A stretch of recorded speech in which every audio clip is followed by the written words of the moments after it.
Please support me daily new cross dresses story in Hindi video come in 8:30 p.m. Please follow me Facebook link in your YouTube channel page. Please support me. Part 3. उसने खुद को मूर्ख सोचा। मैं अब 6 महीने से अपने घर में रह रहा था, लेकिन उसने कभी मदद करने के लिए नहीं मांगी। लेकिन अब जब मैं एक साड़ी पहन रहा था, तो मुझे आदेश देने में कोई भी झिझक नहीं है, और मैं उसके आदेशों का पालन किया गया था। दिन खुशी और भेड़ी के लिए उत्साह से भरा था, दोनों। इससे पहले कि मैं बांसी से निकलता हूँ, मुझे एक अच्छा नया साड़ी दे दी। आपको सुबह जल्दी तैयार करना होगा, हमें प्रिंसिपल कल को पूरा करना होगा। उस रात मुझे अच्छी नींद नहीं मिल सका। प्रिंसिपल को प्रभावित करने के विचार सिर्फ मुझे परेशान करते हैं, लेकिन अंत में आधी रात के बाद मैं नींद में गया। अगली सुबह मेरे लिए कुछ भारी थी। चिड़चिड़ापन, एक साड़ी में होने का उत्साह और एक परीक्षण के लिए भी वास्तव में मुझे परेशान किया। मैं अपनी पूरी पेशकश करना चाहता था। इतनी जल्दी सुबह मैं जाग उठा और शेविंग की पूरी प्रक्रिया शुरू कर दी। शरीर फिर से यह ज्यादा समय का उपभोग नहीं किया। उसके बाद मैं मेरे से पहले सभी मेकअप लागू करने के लिए बैठ गया। ये सभ्य और प्रकाश था। ये बहुत समय लगा। अंत में मैं सही दिखने में कामयाब रहा। नाखून एक बार फिर पेंट किया गया था। अब मैंने अपने ब्रा में ब्रा लिया, जो बांसी ने मुझे अपना आकार खरीदने में मदद की थी। मेरे हाथ मिलाते थे, लेकिन मुझे ऐसा करना था। ब्रा अपनी जगह में था, कप भर भरा हुआ था। एक पूरी तरह से आकार की ब्रा निश्चित रूप से बेहतर दिखता है और एक अद्भुत प्रभाव पैदा करता है। ब्रा द्वारा बनाई गई सनसनी सिर्फ मैं कभी याद नहीं करना चाहता था। मैंने तब पेटीकोट को ले लिया और नाभि के नीचे इसे बांधा गया, और फिर यह ब्लाउज था। ब्लाउज ने उन स्तनों का एक और परिपूर्ण रूप बनाया जो अब मेरे पास था। साड़ी बांधने से पहले मैं अपने विग पहना था। एक बार विग जगह में था, तो मैंने साड़ी पहनना शुरू कर दिया। ये बहुत समय लगा था, क्योंकि मैं इसे पूरी तरह से करना चाहता था। उस समय तक बांसी पहले से ही ऊपर था और लगभग स्कूल के लिए तैयार था। वह अपने नाश्ते के बारे में थी, लेकिन वह मेरे कमरे में आया था। उसने मुझे साड़ी के साथ संघर्ष करने के लिए संघर्ष किया। उसने मेकअप के बाकी हिस्सों में मेरी मदद की। प्रभाव अच्छा था, लेकिन यह मेरे झुमके पहना था, मेरे माथे पर एक बांधी रखी, और प्रत्येक हाथ में लगभग 2 दर्जन से गुजरने वाले पहने हुए थे। स्कूल को बंद करने से पहले मैंने खुद को दर्पण में दर्जन देखा। मैं तब महसूस करना शुरू कर दिया, क्यों महिलाओं को तैयार करने के लिए इतना समय लग रहा था। वे बिल्कुल भी और बहुत अच्छी तरह से देख रहे हैं, बिना किसी भी ब्लेमिश। मुझे भी एक ही लग रहा था। अब कुछ नाश्ते और चाय के कप के बाद छोड़ने का समय था।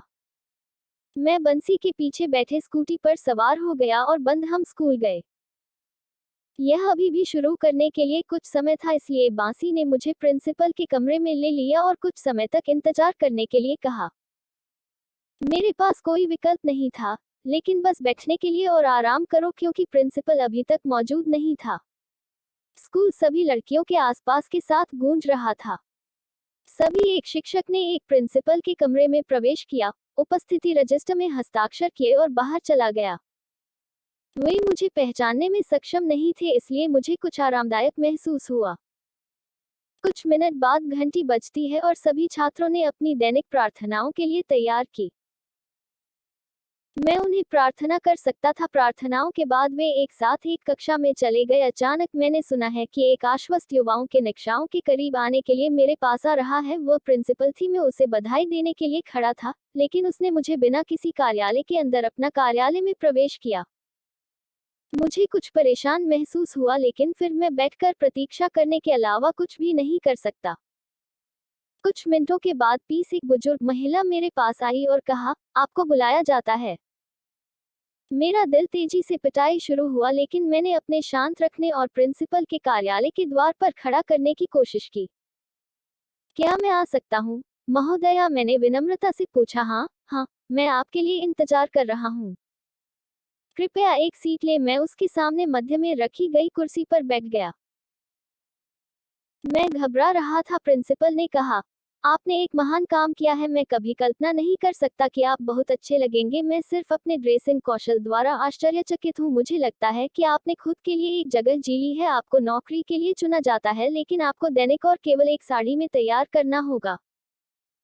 हमने अपने प्रशासनिक कर्मचारियों के लिए एक ड्रेस कोड प्रदान किया है, तो आपको 1 साल में साड़ी के 3 सेट दिए जाएंगे। मैं कुछ भी नहीं बोल सकता था, मेरे मुंह से बाहर आने वाले एकमात्र शब्द धन्यवाद थे। प्रधानमंत्री ने मेरे डर को सिर्फ 100 से पूछा कि वे 2 वर्गों के बाद छोटे अंतराल के लिए आराम करने के लिए और इंतजार करें। तो एक बार फिर मैं सोफे पर बैठ गया जो उसके कार्यालय में रखता है और इंतजार कर रहा था। 1 घंटे के बाद 10 मिनट का एक छोटा अंतराल था। प्रिंसिपल ने मुझे स्टाफ रूम में ले लिया, जहां सभी शिक्षकों ने इकट्ठा किया था। प्रिंसिपल को देखते हुए वे सभी अपने सम्मान में खड़े थे। प्रिंसिपल ने एक कमांडिंग आवाज में बोलना शुरू कर दिया। कर्मचारियों के प्रिय सदस्य, वरिष्ठ शिक्षकों को याद रखना चाहिए और यह जानना चाहिए कि हमने कैशियर के प्रशासनिक पद के लिए एक युवा लड़के को साक्षात्कार किया था। पोस्ट को एक महिला के लिए विज्ञापित किया गया था, क्योंकि जब से हम एक लड़के से एक आवेदन प्राप्त करते हैं, तो हमने साक्षात्कार के लिए बुलाया और मुझे ये स्वीकार करना होगा कि वह शानदार था। इसलिए पोस्ट के लिए उनके दावे की वास्तविकता का परीक्षण करने के लिए मैंने एक शर्त को निर्धारित किया था कि अगर वह एक साड़ी पहनते हैं और आसानी से एक लड़की के रूप में हम करेंगे तो हम उसे चुनते हैं। आज उसने हालत को पूरा किया है, वह अब मेरे साथ है और मैं उसे आपको पेश करना चाहता हूँ। मुझे आशा है कि आप सभी को उसे आरामदायक बना देंगे। ये जवान आदमी है, उसने मुझे अपना हाथ से नेतृत्व किया और फिर सभी शिक्षकों के लिए पेश किया। मैंने अपने हाथों को जोड़ दिया और उन्हें बधाई दी। प्रिंसिपल ने फिर से घोषणा की, हम सभी को मिस गोपा के रूप में हल करने जा रहे हैं। सभी शिक्षकों ने खुशी दी। मैं अब अपने बीच में एक लड़की थी और वे मुझे गोपा को फोन करने जा रहे थे। मुझे नाम पसंद आया। प्रिंसिपल ने मुझे कार्यालय में ले लिया और मुझे मेरी सीट दिखाया। आपको दैनिक नकद इकट्ठा करना होगा, प्राप्तियां प्रदान करें और उचित समय के बाद आपके मुख्य अकाउंटेंट श्रीमती नायर के लिए रिपोर्ट करें। उसने फिर मुझे श्रीमती नायर के साथ पेश किया और उसे समझाया कि उसे मुझे एक दोस्त और एक जूनियर के रूप में व्यवहार करना चाहिए। श्रीमती नायर ने सीखा कि मैं एक लड़का था जिसके लिए मेरे प्रति रवैया बहुत अधिक देखभाल और प्यार हो गया। बहुत जल्द उसने मुझे सभी रसीद की किताबें सौंप दी और मुझे काम के नियमों को समझाया। इसलिए मैं मिस गोपा बन गया। शाम को जब ये बंद था तो मैं बांसी के साथ घर आया था। उसने मुझे गोपा का बुलाया शुरू कर दिया। मुझे साड़ी के 3 सेट दिए गए थे, जो मैं काम के लिए रोजाना पहनना था।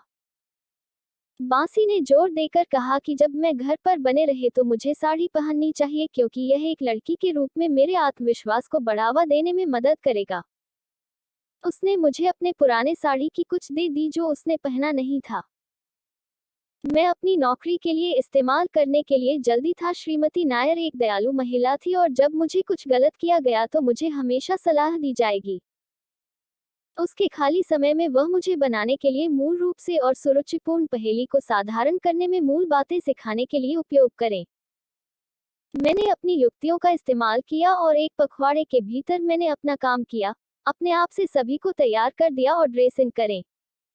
बांसी ने रथ प्रगति से प्रसन्न किया था। उसने मुझे एक लड़की के तरीके से सिखाया। मैंने अवलोकन से भी सीखा है। 1 महीने में मैंने पूरी तरह से मेरी सच्ची पहचान को डूबता है और मैं फिर से एक लड़के के रूप में नहीं रहना चाहता था।